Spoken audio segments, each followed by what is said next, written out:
Merci. Donc on va prendre un monsieur ici. S'il vous plaît. Alors on va rester dans la liberté d'expression et le respect du temps de parole. Donc maintenant on passe à monsieur. Merci beaucoup de me donner la parole. Moi j'avais une petite question sur la... Il y avait le thème de la rupture la rupture sociale, et moi ma question, c'est rupture avec qui?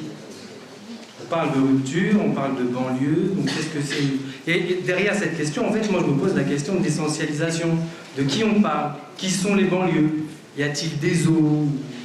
Sont-ils dans des zoos? Ou sont-ils dans des... Où est-ce qu'on peut les voir? Il y a un fantasme qui est assez insupportable, surtout pour une personne comme moi qui travaille avec ce genre de public, en tant qu'éducateur en formation. Donc ça m'insupporte. Et il y a deux choses. Il y a une chose aussi il y a deux choses. Il y a déjà l'écoute. Avec ces jeunes, lorsqu'il y a eu le 7 janvier, il y a eu la minute de silence. Et moi, dans les locaux de la PJJ, on a vu des jeunes, on leur a dit « Oui, faites une minute de silence. » Quoi? Faire une minute de silence? Ça fait 20 ans qu'on ne me laisse pas parler, qu'on ne m'écoute pas, et aujourd'hui, vous voulez que je me taise. Donc en fait, le seul moment où vous me demandez lorsque vous vous intéressez à moi, c'est pour me demander de me taire. Pourquoi je vais me taire?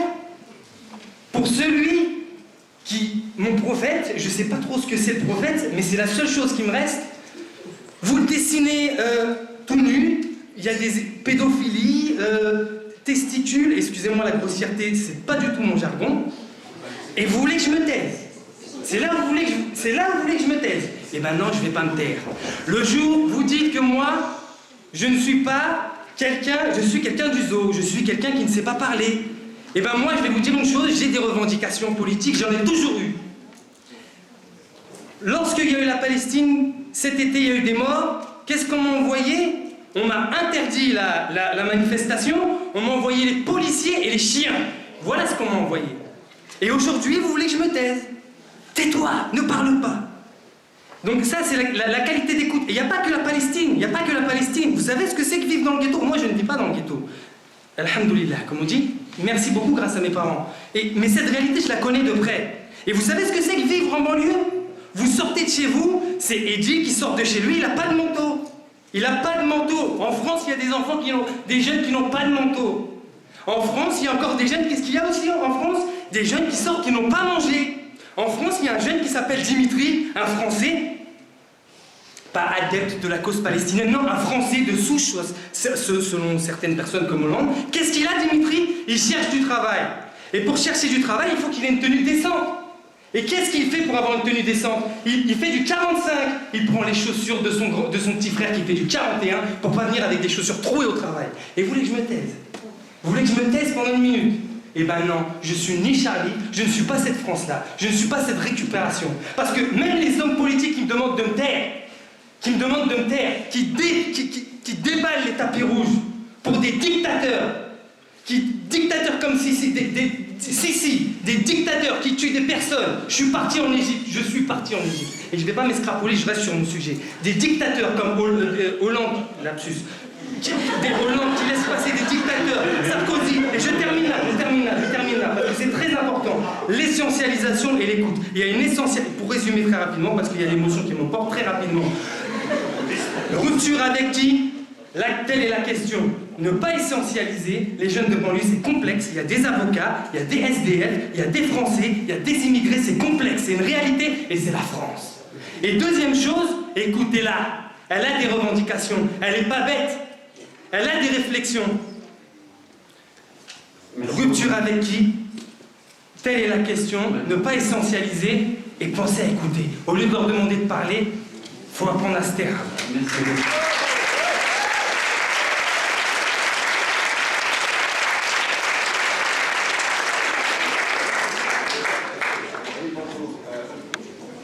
Liberté d'expression efficace. C'est bon, liberté d'expression, fracture sociale. Une brève remarque et une question, je crois, essentielle pour Tariq Ramadan. Dans une émission, vous avez déclaré dans la relation à Dieu, il n'y a qu'une façon de lire le texte. Le wahhabisme est une forme d'islam qui a été créée au XIIe siècle et qui précisément a pour spécificité d'interdire l'interprétation. Interdire l'interprétation, c'est évidemment limiter la liberté de penser. La liberté de penser, c'est l'enjeu de la liberté d'expression. Interdire l'interprétation, interdire l'interprétation, c'est évidemment interdire le lien de faire le lien entre le texte et soi, et interdire de faire le lien entre le texte et son contexte. C'est possible. En toute logique, ceci conduit à un repli de soi passif, identitaire, et à une fracture sociale. Aujourd'hui, il n'y a pas de hasard. Dans le monde des livres, il y a une invitation à lire un livre qui s'appelle « Plaidoyer pour la fraternité » de Abdelnour Bidar, qui plaide, je cite, pour un islam qui autorise l'interprétation et qui énonce 10 propositions concrètes pour, je cite, casser la logique des ghettos et de l'ignorance. Ma question à Tariq Ramadan, que pensez-vous de ceci et plus précisément, que pensez-vous du Quran? Merci beaucoup. On va prendre madame au fond qui veut lever la main. Si c'est pas madame qui est derrière, c'est madame qui est devant.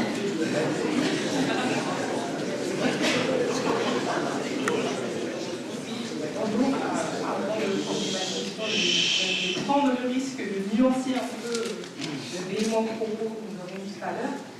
Je vais juste préciser que je suis née en banlieue, j'ai grandi en banlieue, mes frères et sœurs également, j'ai pu faire des études supérieures, eux également. Donc oui, en banlieue, effectivement, il y a des difficultés, il y a aussi des réussites. Il y a quand même en France des possibilités, quelle que soit notre origine. Il y a quand même des choses qui sont mises en place et je pense que c'est important de le souligner. En banlieue, il n'y a pas que ça. Et par rapport à tout ce qui a été dit aux interventions, j'aurais une question à monsieur Foucault par rapport au pacte civil. Et que, à titre personnel, j'essaie de m'engager politiquement dans le cadre des conseils de quartier. Et je pense que le problème qu'on a en France, c'est qu'il n'y a pas de sentiment d'appartenance. On peut être né en France, on peut avoir grandi en France, on peut n'être que la France, et ne pas se sentir français, et ne pas vouloir adhérer justement à ce pacte civil et à ce pacte social. Donc comment on fait, quels sont les dispositifs, quels sont les discours, quels sont tous les outils qu'on pourrait mobiliser pour que toutes les personnes qui sont en France, qui vivent en France, participent au projet de société, qui participent à cette volonté de vouloir améliorer notre quotidien, et quelles que soient les origines, les frontières, etc. Comme a parlé M. Ramadan, de faire en sorte de se décloisonner, de sortir de l'émotion et d'accéder à la langue, parce que c'est vrai que le problème qu'on a également, c'est qu'on entend souvent dire que les minorités ne savent pas s'exprimer, ne maîtrisent pas la langue de Molière, mais je pense que Molière devrait descendre un peu de son estrade et essayer de comprendre également les gens, ça doit se faire dans les deux sens. Donc, voilà, je vous remercie.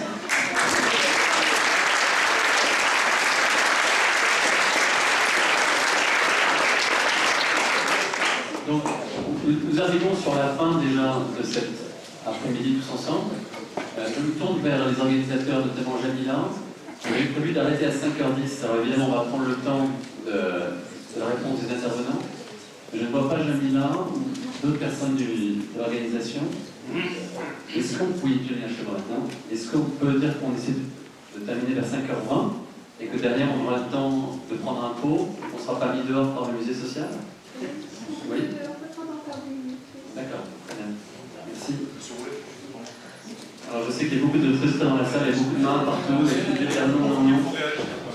Et donc je vais laisser le privilège de la réaction à nos 4 brillants intervenants qui portent des choses très fortes, qui veulent nous mettre en action, je crois.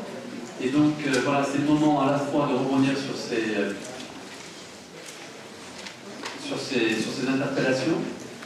Et éventuellement, si vous en aviez, tracer des pistes d'action pour vous-même, pour les actions, pour les institutions que vous représentez, pacte civique ou autre. Voilà, donc qui est-ce qui veut prendre la parole?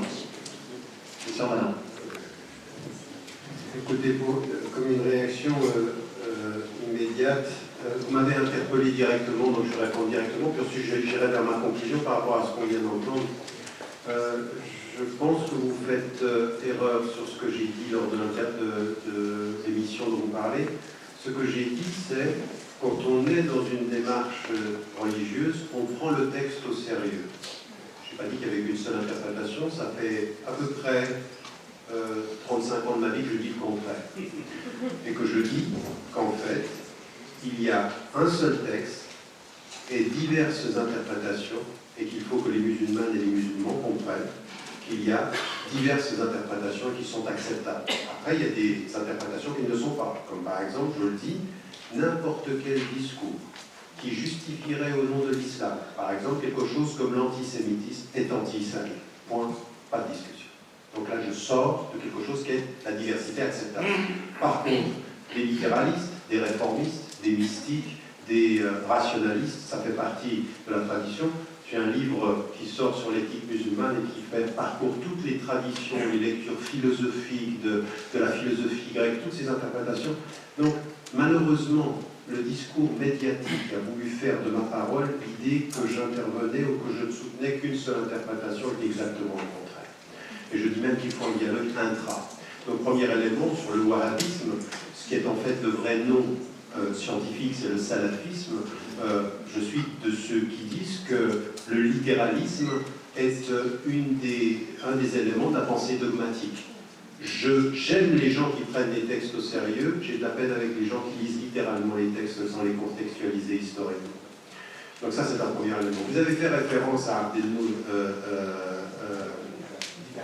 Didar, qui a certaines réflexions qui sont intéressantes et qu'il faut entendre. J'ai plus de peine avec quelqu'un qui dit aux musulmans, quand vous jeûnez, vous êtes dans une pensée mortifère. Parce que le jeûne est quelque chose de mortifère. Je pense que quelqu'un qui dit quelque chose comme ceci, c'est un tout petit peu problématique. Je veux dire, quand je jeûne, je suis mortifère, j'ai compris le contraire. J'ai plutôt l'impression que le jeûne m'élevait spirituellement plutôt qu'il appelle à la mort de mon corps. Mais c'est une interprétation commune. Donc en l'occurrence, là, il y a des débats. Mais là, voyez comment la nuance. Moi, je ne suis pas de ceux qui vont diaboliser un être sur une pensée. Je pense qu'il y a, même chez les littéralistes, il y a des choses très très intéressantes. Les gens qui prennent les textes littéralement au sérieux, c'est intéressant. On peut être contre leur interprétation, mais c'est toujours intéressant d'entendre ce qu'ils ont à dire. Toutes les interprétations, pour moi, sont intéressantes. Je ne disqualifie personne dans ce débat. Personne. Même celui qui a le doute, même celui qui est agnostique, même celui qui rejetterait, je pense qu'il faut que nous ouvrions à cela. Donc ça, c'est ma position. Et s'il vous plaît, si je pouvais vous inviter, par rapport à ma pensée, à ne pas réduire ma pensée à ce que certains journalistes qui ont lu une ligne et demie de mon texte me font dire, mais effectivement, je veux dire, ça fait... Moi, j'ai un énorme... Je ne pourrais plus rien du tout. Je rappelle simplement la phrase, mais j'ai jamais dit ça. Et je donnerai à Luc le lien pour que chacun puisse gagner. Je vous parie sans pizza que j'ai jamais dit ça.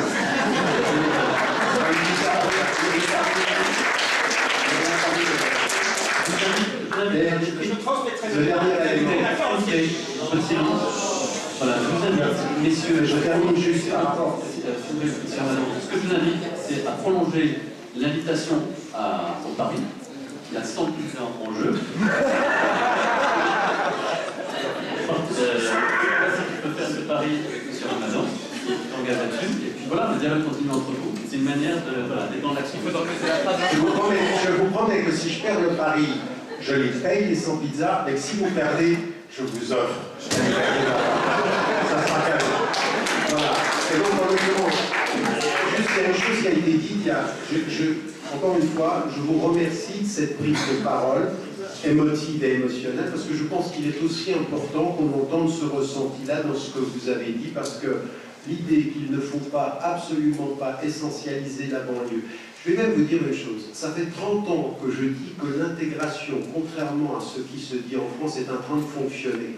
Parce qu'en fait, sur le plan religieux et culturel, pourquoi? Parce qu'en fait, des jeunes comme vous, dans l'expression, ou comme mademoiselle qui parlait tout à l'heure, sont en train de sortir du ghetto social. Ils sont en train d'être visibles à l'extérieur. Et qu'en fait, c'est ça qui est en train de gêner plein de gens. Ils avaient l'impression qu'ils n'en sortiraient pas. Ils avaient l'impression qu'ils ne s'exprimeraient pas. Et aujourd'hui, dans la langue de Molière, aussi bien maîtrisée que tous les Molières du monde, eh bien, nous sommes en train de voir une jeunesse qui va et qui est en train de s'exprimer, qui est là déjà. Et donc ça me paraît être en fait le contraire du discours qu'on dit en France. La répétition, ça marche pas, ça marche pas. C'est pas vrai. Ce qui ne marche pas en France, c'est l'intégration par le social. Mais l'intégration culturelle, l'intégration par la langue, l'intégration par le religieux, elle a fonctionné. Les Français de confession musulmane n'ont aucun problème avec la loi française. Ils n'ont aucun problème avec la laïcité, si on applique la laïcité égalitairement qu'aux tous de la même façon, et non pas à géométrie variable. Donc ça, il faut que ce soit un discours qui soit extrêmement clair. Et ça m'amène au dernier élément, c'est-à-dire qu'à partir du moment où on a fait ce constat-là, moi, ce que j'appelle le nouveau nous aujourd'hui, ce sentiment d'appartenance, je me suis battu pour dire qu'on n'a aucun problème avec la loi française. Mais moi, aujourd'hui, j'ai compris une chose, ce n'est pas une question de loi. C'est que même si vous avez le passeport français, même si vous parlez le français comme la France attend de vous que vous parliez la langue, c'est pas ça le problème. Aujourd'hui, ce qui est en train de se passer, c'est qu'on est en train de créer un espèce de statut informel de citoyen étranger. C'est-à-dire qu'on a le passeport, on a la langue, mais on est tout le temps assigné à la différence. D'origine immigrée après 4 générations. D'origine immigrée. Comme madame, par exemple, elle a dit, elle dit « Je suis française, mais d'origine malgache ». Non, je suis française et d'origine malgache. Et d'ailleurs, j'ai cette richesse, c'est pas mais. Le mais dit, ça enlève quelque chose. Le et dit, ça rajoute de la richesse. J'aimais beaucoup ce que disait Boubacar, le sociologue, quand il disait, et il répétait ceci, « Je ne suis pas issu de l'immigration, je suis héritier